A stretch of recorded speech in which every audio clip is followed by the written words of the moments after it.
महाकाली, जय महारुद्र, हर महादेव, जय गुरुदेव। साधकों, आप सभी का स्वागत है आपके अपने चैनल तंत्र सिद्धि संस्थान में।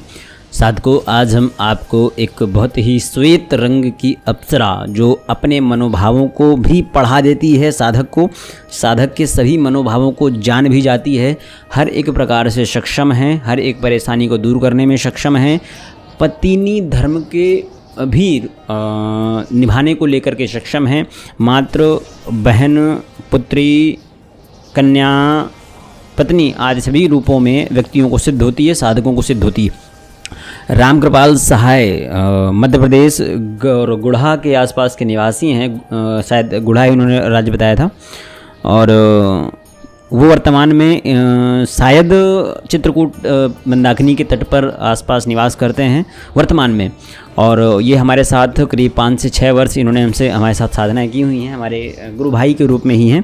अगर कोई चित्रकूट जाए, मंदाकिनी तट पर जाए, तो रामकृपाल सहाय या अप्सरा वाले बाबा के नाम से कई समय तक प्रसिद्ध रहे हैं। 2 वर्ष पहले मैं उनसे मिला भी हूँ। अप्सरा वाले बाबा या चंडिका बाबा के नाम से भी कुछ लोग उनको जानते हैं। अगर कोई उधर जाना चाहे तो उनसे मिले ज़रूर जा करके। उन्होंने उर्मिला अप्सरा की साधना को किया, और जब वह 25-26 साल की उम्र में थे तब उन्होंने इस अप्सरा की साधना को किया हुआ था। और मैं जितना अभी तक जानता हूँ, वो अभी भी इस अप्सरा को अपने साथ रखते हैं और सात्विक साधनाओं में अब तो प्रवेश कर चुके हैं, और सात्विक साधना में प्रवेश कर चुके हैं। साथ ही वो पत्नी रूप में ही उन्होंने अप्सरा को चुना था। तो आज भी कहा जाता है कि वो अप्सरा अभी भी लिए हुए हैं, और वो किसी से कोई संपर्क नहीं करते, अब वो मौन रहते हैं, मौन रूप में ही बस एक कुटिया में रहते हैं और भागवत भजन करते हैं।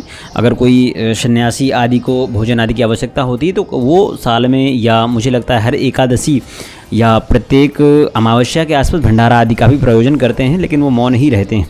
ठीक है, तो ये किसकी कृपा से कर रहे हैं? सब उसी उर्मिला की कृपा से कर रहे हैं। कहा जाता है कि पत्नी के रूप में भी वो उनको पूजते रहें, और पत्नी धर्म का पालन भी उर्मिला ने बहुत उत्तम तरीके से किया है। स्वर्ग की श्रेष्ठ अप्सराओं में से एक है उर्मिला अप्सरा। अप्सरा अत्यंत सुंदर, शुद्ध, उज्ज्वल श्वेत रंग की होती है। अत्यधिक सौंदर्य के साथ साथ इसमें अपने साधक के मनोभावों को समझने की क्षमता भी होती है। जब ये प्रत्यक्ष होती है, प्रत्यक्ष होने की मैं ये नहीं बताऊंगा पहली साधना में प्रत्यक्ष हो जाती है, नहीं हो पाती है। ठीक है, क्योंकि जो साधनाएं व्यक्तियों को सामान्यतः मिल जाती हैं, व्यक्तियों को लगता है कि हम पहली बार में करेंगे और वो हमारे सामने आकर प्रत्यक्ष हो जाएगी। इतना ही सरल उन्होंने तंत्र को बना रखा है। तंत्र सरल है, लेकिन तब जब आपके भाव इतने ज़्यादा सरल हो जाएं कि किसी प्रकार से वो आपके मन के उद्वेगों को शांत कर करके आपको एकाग्रता की उस चरम शक्ति के पास तक पहुंचा पाएँ जिसकी आवश्यकता है साधना जगत में, तंत्र जगत में। वो कब हो पाएगा? वो तब हो पाएगा जब आपके अंदर से काम, क्रोध, मद, लोभ सब समाप्त हो जाएगा। और इंद्रिय निग्रह करना इतनी आसान नहीं होता है। इसीलिए कहता हूँ कि जब आप किसी अप्सरा की साधना को शुरू करें तो आप ये मान करना शुरू करके वो आ ही जाएगी। हाँ, इतना रखें कि हम अपना सर्वोच्च देंगे। और जैसे भगवान श्री कृष्ण ने कहा है, कर्मण्येवाधिकारस्ते मा फलेषु कदाचन। इसका मतलब ये नहीं कि कर्म करो, फल की इच्छा मत करो। कर्म इस प्रकार से करो कि फल हर एक प्रकार से आपके लिए रास्ता बनाए कि वो आपके पास तक पहुँचे। उसका कारण ये है कि आप पूरे मनोरथ और पूरे इच्छित संकल्प के साथ, दृढ़ निश्चय के साथ आप साधना को करें, और आपको अवश्य ही वो प्रत्यक्ष होगी। आपका दृढ़ निश्चय के आगे कुछ भी हारा नहीं है। मानव जब जोर लगाता है, पत्थर पानी बन जाता है। अप्सरा सिद्धि में मैं इसको पूर्ण रूप से प्रभावी मानता हूँ, और मैं जितना जानता हूँ रामकृपाल सहाय जी को, वो उतना अधिक प्रकार से साधनाएं नहीं करते रहे, पर उनकी एक वो रही है कि वो शुरुआत से जब भी उन्होंने साधना क्षेत्र में प्रवेश किया, उनकी शुरुआत से एक ही वृत्ति रही कि उनको एक अप्सरा सिद्ध करनी है, और उसके बाद उनको और कुछ नहीं करना है। वो सामान्यतः भगवत भक्ति में लग जाएंगे उस अप्सरा के बाद में, और उन्होंने कोई तंत्र साधना नहीं करनी है, कोई अनुभव लेना, ना कुछ करना है। उन्होंने कौलाचार पद्धति से कई बार कुछ चीज़ों को साधा, और उनके साथ गलत अनुभव भी हुए। उनके साथ जैसे बोलते हैं ना, अप्राकृतिक ढंग से संभोग करने की वो भी गए, तो वो थोड़ा सा मानसिक विकृति रूप में भी हो गए थे कुछ समय के लिए। अप्सरा सिद्धि के बाद में उनको वो सारी चीज़ों से मुक्त हुए, और वो अपनी उस मानसिक वेदना को भी सही कर पाए, शांत कर पाए। उसका कारण और मिला रही है। ठीक है, तो ये इनकी साधना यद्यपि उर्वशी व रंभा इत्यादि से कहीं आसान है, फिर भी साधक में इसके प्रत्यक्षीकरण हेतु तपोबल ऊर्जा होनी चाहिए। उर्मिला अप्सरा केवल मित्र के रूप में ही सिद्ध नहीं होती है, ये सच्चे मित्र की परिभाषा को भी बखान करती है। और एक और चीज़ है, मैं जैसे बोला पत्नी के रूप में भी सिद्ध हो सकती है, और पत्नी के रूप में सिद्ध किया हुआ भी है। उनका अनुभव क्या रहा है, उनका अनुभव मैं इसमें थोड़ा सा बता देता हूँ। हालांकि विस्तार रूप में उनको बताऊँगा जब उनसे कभी मिलना होगा। वो हालांकि इस पर चर्चा नहीं करते, लेकिन योग निद्रा के माध्यम से उनसे संपर्क किया जा सकता है।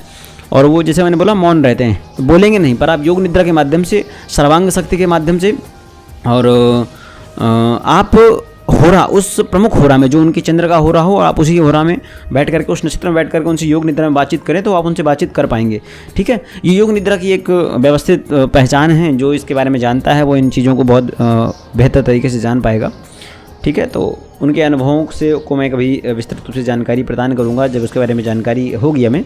और जितना मैंने इसके बारे में अनुभव लिए हुए हैं, ये अप्सरा सामान्यतः सफ़ेद रंग के साड़ी में भी आती है, सफ़ेद रंग लाल रंग के साड़ी में, और सामान्य रूप में आती है। कोई अधिक अंग प्रदर्शन नहीं करती है, सामान्य रूप में आती, जैसे एक मित्र, एक सखी, एक पत्नी, एक पतिव्रत धर्म को पालन करती हुई पत्नी जैसे होती वैसे आती है। अधिक अंग प्रदर्शन नहीं करती क्योंकि वो जल्दी से प्रत्यक्ष नहीं होती। प्रत्यक्ष उसी को होती है जिसके मन पवित्र हो जाता है, और मन जब पवित्र हो जाएगा तो उसको फिर काम के रूप में आसक्त होकर के परेशान करने की आवश्यकता नहीं है। हाँ, लेकिन एक अनुभव है, कृपालु जी का अनुभव है ये। कृपालु नारायण भारद्वाज, ये उन्नाव के एक गांव है, उस धर के थे।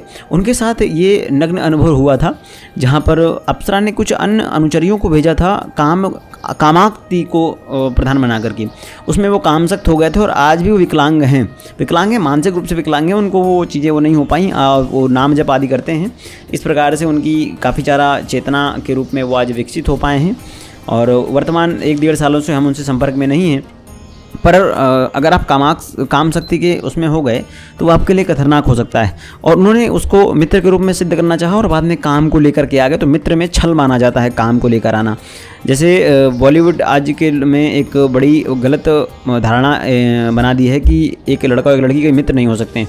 इन चीज़ों को लेकर के मैंने भाई कई बार बोला भी है कि बिल्कुल हो सकते हैं। आप अप्सराओं के साथ साधनाएँ कीजिए और वो आपके मित्र बनकर आपको जीवन भर आपका साथ देंगी। पर आपके अंदर काम शक्ति का प्रवेश नहीं होना चाहिए। वो हो गया तो फिर वो आप कुछ ऐसा प्रकार से मारेंगी ना कि आप बच भी नहीं, उठ भी नहीं पाएंगे। ठीक है, और ये रहा प्रधानता। मैं उनको जितना जानता हूँ, कृपालु भारद्वाज जी को, कृपालु नारायण भारद्वाज जी को, कि उन्होंने साधना की थी और अमावस्या की साधना की थी। अमावस्या में खासकर कहा जाता है अमावस्या की साधना में आप हमेशा पत्नी रूप में ही करें, मित्र के रूप में ना करें, क्योंकि वहाँ पर राहु का वास हो जाता है। ठीक है, सूर्य चंद्रमा दोनों एक साथ एक ही घर में होते हैं। अगर हम एस्ट्रोलॉजी की बात करें तो उस समय पर 2 राहु होते हैं, एक शैडो, और सूर्य की एक पत्नी थी छाया, उनका भी बहुत ज़्यादा प्रभाव हो जाता है। तो उस स्थिति में व्यक्ति के अंदर काम भावना बहुत अधिक हो जाती है। इसलिए कहा जाता है अमावस्या में काली शक्तियों का डेरा बहुत ज़्यादा हो जाता है। तो काम का प्रभाव हुआ, काम के प्रभाव के चलते उन्होंने मित्र को ही पत्नी के रूप में कोशिश की आलिंगन करने की, और उस रूप में उन्हें ध्याने की कोशिश की। यानी मन में वही चीज़ें आ गई, इमेजिनेशन उनकी इस प्रकार से हुई कि उर्मिला को अपनी अनुचरियों को भेजना पड़ा नग्न रूप में, और वो उससे मोहित होगा, उसके साथ संभोग कर लिया। इसके पश्चात उनके साथ, जैसे मैंने बोला कि मानसिक रूप से विकृति भी हुए और आगे चल करके उनको समस्याएं भी हुई। अभी वो सामान्य है कि नहीं, मुझे इसके बारे में जानकारी भी नहीं, क्योंकि 1-1.5 साल से मैं संपर्क में नहीं हूँ। ठीक है, अब एक और चीज़ है कि ये अप्सरा अगर सिद्ध हो जाए आपको, तो साधक को कैसा भी रोग हो वो उसको ख़त्म कर देती है। एक और चीज़ है कि एक बहुत प्रसिद्ध उदाहरण है, मैं इस चीज़ को लेकर बताऊँ। हमें एक बहुत ही प्रकांड रोग हुआ था कुछ समय पहले, जब हम राजसिक साधनाओं में उतने ज़्यादा प्रबल नहीं थे, है ना, और जब हम तामसिक साधनाओं को भी लगातार करते रहे थे, तो हमें एक रोग हुआ था। उस रोग को हम अभी प्रत्यक्ष नहीं करना चाहते। आगे चल करके जब कुछ ऐसी अवस्थाएं होंगी, जब हम बहुत विस्तृत चर्चा करेंगे इस पर, तो बताएंगे। उस असाध्य रोग था, उस असाध्य रोग को शांत करने हेतु हमने 2-3 अप्सराओं की साधना की, तो उसमें से एक उर्मिला भी थी। और अनुभव नहीं, हमने केवल इच्छित मनोकामनाओं की पूर्ति हेतु किया था, और उसमें उस रोग का बखान किया था। इसके बाद से धीरे धीरे करके वो चीज़ें हमारे पास से शांत हो गई थी। ठीक है, तो ये पूर्ण रूप से निरोगी करने का भी कार्य करती है। कम शब्दों में कहें तो शरीर का कायाकल्प कर सकती है। यह साधक का अच्छे मित्र की भांति मार्गदर्शन करती है, भौतिक जीवन में हो, आध्यात्मिक जीवन में हो, और फिजिकल, मेंटल, हर एक प्रकार से व्यक्ति का साथ देती है। ठीक है, इनकी साधना से व्यक्ति के जीवन में सुंदर सुशील कन्या का प्रवेश भी हो सकता है, अगर आप इन्हीं को ही पत्नी के रूप में चाह रहे हैं। और आप, एक और चीज़ है कि ये कोई अनिष्ट नहीं करती, पत्नी के रूप में चाहिए, और जब आपकी विवाह आदि होगा तो ये पत्नी के अंदर बसेगी और आपका प्रेम ही मधुर करेगी, पत्नी को कोई हानि नहीं पहुंचाएगी, जिससे व्यक्ति पूर्णतः संतुष्ट रहता है। यह अप्सरा साधक को अनेक गुप्त राशियों के बारे में बताती है, कई गुप्त साधना भी कराती है। साथ ही तांत्रिक साधनाओं को भी बता सकती है, जो तांत्रिक साधनाएं बड़े बड़े तांत्रिकों ने की थी और आज के समय में वो गुप्त हो चुकी हैं। ठीक है, और विधि क्या रहेगी? साधना कक्ष में रात्रि 9:30 9:45 के बाद आपको स्नान करना है। 10 बजे आपको बैठ जाना है, उत्तर मुख होकर बैठना है। सामने आपका लाल आपका आसन होगा, सामने आपकी बाजोट होगी, 2 कमल दल होंगे और 2 अष्टदल कमल का निर्माण होगा। 2 तांबे के बर्तन में, तांबे की प्लेट में लाल रंग के आसन पर आप बैठे होंगे। बाजोट के ऊपर लाल रंग का आपको बिछाना होगा, बाजोट आपके नाभि के ऊपर होगा, लाल रंग के आपके वस्त्र होंगे। गुलाबी वस्त्र बिछा सकते हैं आप बाजू के ऊपर चाहें तो। अप्सरा का आपको चित्र स्थापित करना है। अप्सरा गुटिका आपको गले में धारण करनी है और अप्सरा यंत्र उर्मिला अप्सरा यंत्र आपको सामने स्थापित करना है। और गणेश गौरी नहीं, केवल गणेश जी की विग्रह हो तो विग्रह, तो फोटो हो तो फोटो, या तो थोड़े से चावल के ऊपर एक सुपारी को कलावे में बांध करके स्थापित करें गणेश जी के रूप में। और गुरु का विग्रह या गुरु का चित्र भी स्थापित करें। तत्पश्चात गुरु पूजन करें, विस्तृत रूप से पंचोपचार रूप से गुरु पूजन करें, गणेश पूजन करें, अप्सरा पूजन करें, उसके पश्चात इंद्र पूजन भी करें, फिर अप्सरा पूजन करें। ठीक है, इतना करने के बाद आपको गुटिका का पूजन भी करना है जो अपने गले में धारण की हुई है। और अप्सरा माला का भी पूजन करना है जो अपने सामने एक तांबे के प्लेट में रखा हुआ है। उसको दूध, पंचामृत, घी, शहद, शक्कर आदि से स्नान करा कर फिर पावन जल से स्नान कराएं। गुलाब का इत्र चारों ओर छिड़क दें और गुलाब की एक माला अप्सरा को पहना दें, एक माला अपने ऊपर पहन लें। और अगर आप पत्नी रूप में कर रहे हैं, अगर आप मित्र के रूप में कर रहे हैं तो एक माला केवल लेकर आएँ, सामने केवल आप अर्पित कर दें बस। गुलाब के फूल चारों ओर बिछा दें। और एक और चीज़ का ध्यान रखना है आपको कि मीठा आप लेकर आएँ। मीठे में आप खीर का इस्तेमाल कर सकते हैं, मीठे में आप पीली मिठाई का इस्तेमाल कर सकते हैं। आप सफ़ेद मिठाई, काजू कतली आदि ऐसी मिठाई ले आइए। और केसर का घोल थोड़ा सा घोल लीजिए, ज़्यादा पानी में डालिए, हल्का सा पानी में केसर घोल दीजिए। जब लाल कलर का हो जाए तो उसको मिठाई के ऊपर डाल दीजिए, थोड़ी देर में सूख जाएगा वो। ठीक है, तो एक अच्छी सी व्यवस्थित रूप से वो सामने दिखने लगेगी। उसके पश्चात गले में आपकी अप्सरा गुटिका है। अप्सरा माला से आपको मंत्र की 21 माला मंत्र जाप करना है। 14 दिन तक इस मंत्र का अनुष्ठान करना है। उसके पश्चात एक और चीज़, आप इसमें भैरव पूजन भी आपको करना है। ठीक है, भैरव पूजन और इष्ट देवी देवता का पूजन भी आपको करना है। और जिस दिन से साधना करना चाहें आप पूर्णिमा से शुरू कर सकते हैं। गुरु पुष्य योग, रवि पुष्य योग, होली की रात्रि, दशहरा की रात्रि, दीपावली की रात्रि, इस समय से आप पूजन कर सकते हैं। और जिस दिन आपसे पूजन करना हो, दिन सुबह आप जा करके भैरव मंदिर जाएं, शिव मंदिर जाएं, वहाँ से आज्ञा आशीर्वाद लें, अपने इष्ट देवता से आज्ञा आशीर्वाद लें। उसके पश्चात रात्रि से साधना शुरू करिएगा। ठीक है, गुरु पूजन करना है, भैरव पूजन करना है, इष्ट पूजन करना है, अप्सरा पूजन करना है, इंद्र पूजन करना है, फिर अप्सरा पूजन करना है। ठीक है, पंचोपचार पूजन होना चाहिए। उसके पश्चात आपको संकल्प लेना है। संकल्प क्या रहेगा? हाथ में जल लेकर के इच्छित मनोकामना बोलनी, जिसके लिए आप उस साधना को करना चाह रहे हैं। नाम, गोत्र, इच्छित मनोकामना, इतने दिन की साधना, इतने माला मंत्र जाप प्रतिदिन। और देखिए, जिस दिन आपकी माला संपूर्ण हो, मंत्र पहले आपको बता देता हूँ। मंत्र आप नोट करिए। ओम ऐं क्लीं क्लीं उर्मिला अप्सरा मम सम्मुख प्रकटय वश्य क्लीं फट। आप अपने लिए वश में करना चाहते हैं उसे।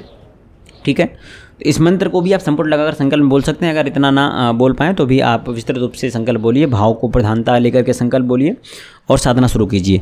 14 दिन की साधना हो जाए आपको 15वें दिन अप्सरा माला, अप्सरा यंत्र और अप्सरा गुटिका आप धारण किए रहिएगा।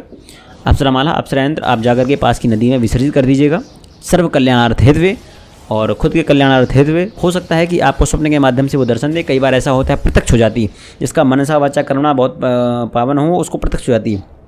एक छोटा सा अनुभव, 11 साल के एक बच्चे को मैंने साधना करवाई थी और उसको प्रत्यक्ष हुई थी। ठीक है, कारण क्या था?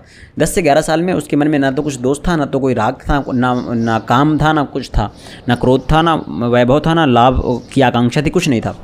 उसको अप्सरा प्रत्यक्ष हुई और मित्र के रूप में उसके साथ कई दिनों तक रही। फिर कुछ गलतियों के कारण एज बढ़ते के साथ साथ उसके पास से वो चली गई। ठीक है, तो ये अप्सरा बहुत जल्दी प्रसन्न होती है, सभी प्रकार के रोगों से दूर रखती है, जैसा हमने आपको बताया है। इसकी साधना पूर्ण रूप से आप चाहते हैं, हमारा मार्गदर्शन चाहते हैं, तो इसकी साधना सामग्री चाहते हैं तो व्हाट्सएप में आपसे संपर्क कर सकते हैं। डोनेशन के लिए आपके सामने नंबर होगा, कुछ ना कुछ मदद जरूर कीजिएगा।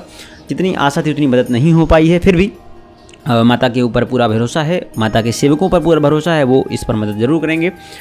इसी के साथ आपसे विदा मांगते हैं। जय महाकाली, जय महारुद्र, हर हर महादेव, जय माता कमला।